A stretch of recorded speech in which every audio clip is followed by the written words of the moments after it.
the CEO. But then we also go from more operational board. Startup boards are usually fairly operational. They help a lot. I mean, there's so many practical questions that the fledgling company has.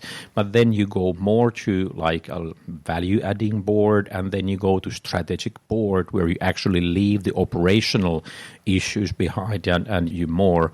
I mean, if there's like 2 of you, 5, 10, 20, 50, 100, then when there's 100 people in your company, well, then you should have like a strategic board already. And in there, you should really see that the people who are there are the best you need. You need to think about what do we need in our board, and then you find those people. You don't do it like, okay, who do we know who is available? Because that's exactly the wrong way to do it. Speaking of board, there are lots of talks nowadays about diversity. In your experience, do you believe that it's good to have people from the same culture? I'm not talking about how good do we know each other, we kind of got that covered, but like background, cultural background, is it better to have it safe or is it better to have it diverse? Diversity in many ways is important. If you have 5 people who always agree on the board, then you have 4 unnecessary people, because those people, they need to bring new views and alternate views on the subject.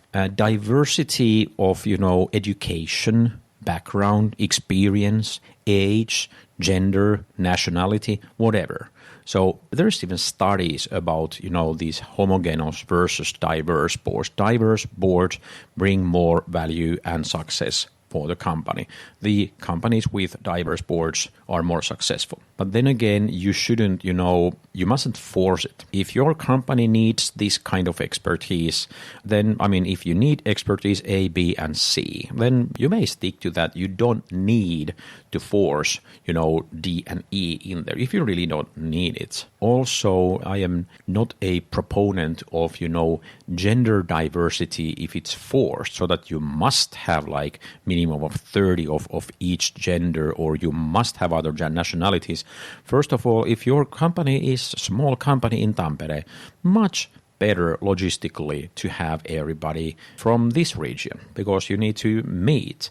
Of course, you can meet by teleconferencing, but still it's better, it's nicer to meet. At least, every other meeting should be face-to-face. You can have like these, middle meetings then, or meetings in the middle of these face-to-face meetings, which are teleconferencing. But also I do recommend all the young people, male as well as female people, to join these boards.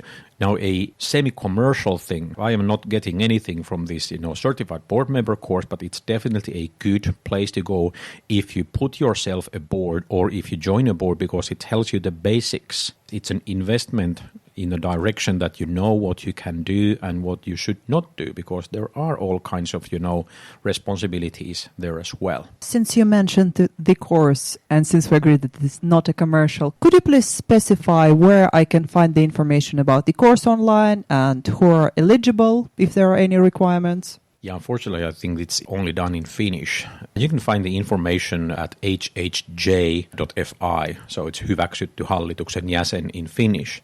But naturally, you can join any board without any course.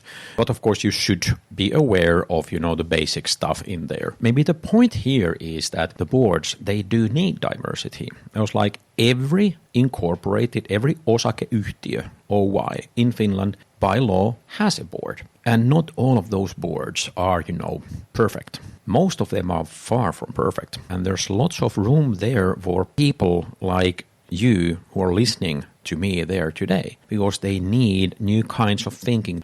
They need new young thoughts, young people who can think different. Of course, you mustn't think too different. You can't just go there and, say that, hey, change everything. And, you need to do this. When you have one thing, then this one thing it must not be the hammer. The story about if your only tool is a hammer, then every problem looks like a nail.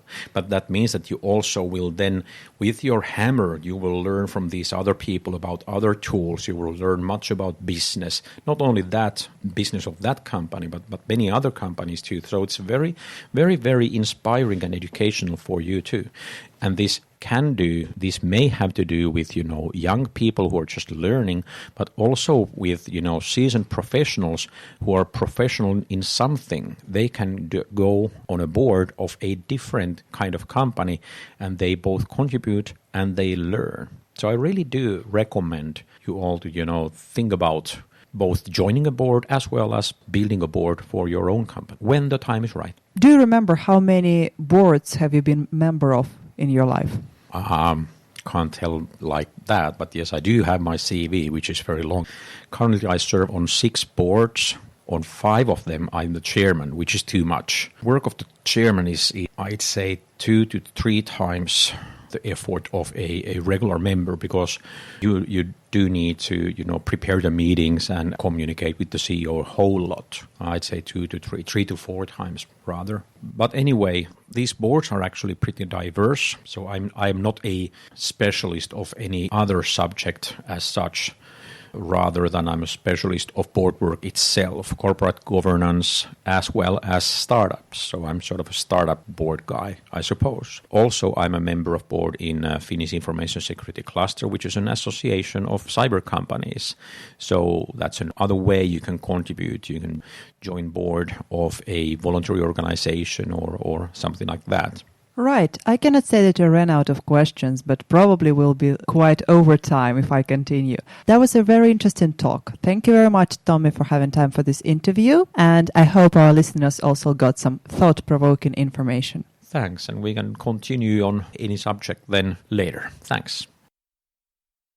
And this week we have one more guest, who's Kimmo. So basically, first things first. Hello, Kimmo, and please tell our listeners a few things about yourself. Hello, my name is Kimmo Arppe. I'm an older software person. So been like most of the senior guys in Finland, come from Nokia background. So did 22 years at Nokia Networks.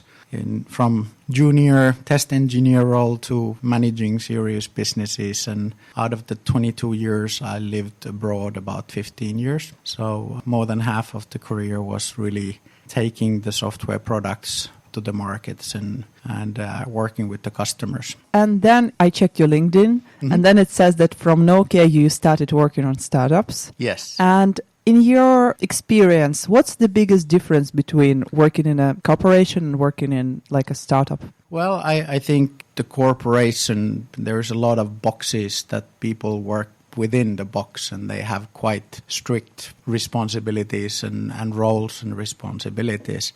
And I think I was trying to bring the innovation culture and doing things, I call it the proper way, understanding first what you build and then build it and sell it, rather than I think the corporations are often defining things themselves and then going out and selling them. Obviously, they do have their channels and customers, so it's a little bit easier. But if you contrast that with the startups, they have to make sure they build the right thing. So there is the product market fit for their thingies. I always thought that the startup is more about experimenting and like jumping into market as quick as possible. Well, I think you still need to make sure that you are building the right thing. So we at Zoosh, and this was one of the things that I was trying to bring to Nokia also, was to bring this design thinking or kind of service design, interaction design. So really doing ethnographic studies on who would be your users and what do they need, what are their motivations for the product. And I think that's kind of the winning formula for the startups, because then you validated your proposition with the real customers before you go and spend awful lot on building it. Since you started talking about it, could you please tell a few things about Zoosh? Like what do you guys do and, background info? And I have one side question. In your social media, you don't call it a company or a startup, you call it a house. Why house? Yeah, lovable child has many names. I still call it the pan-European startup factory or company builder. So actually, it really did start from the notion that we want to be a special type of investor, helping people realize their dreams or their great ideas. And we were looking for people who come from industry, who have knowledge about the area where they work on, and they identify that there's an issue and maybe you could fix it with some digitalization. And we then wanted to come in as a almost like a technology co-founder and really help them build the thing. And that was kind of, in the beginning, we didn't have money, so it was all about sweat, helping the companies to build their MVPs. But yeah, we are kind of investor with the twist, or we are investor house. Then over the years, we've also developed digital services side of the company and also a product side. So we have kind of 3 legs in a company at the moment. And that's kind of the services came from the fact that big corporations wanted to utilize our innovation approach. But obviously they couldn't give us equity on their companies because they were publicly listed. So they started buying services from us. Then we started actually getting some of our own IP through some services products or projects that the customers just wanted to buy a license model or a different way. And they said, well, we just want to buy this as a service. You can sell this to others as well. So we developed a kind of a product portfolio as well. How big is the team now? We're about 50 people. We are headquartered in Ireland.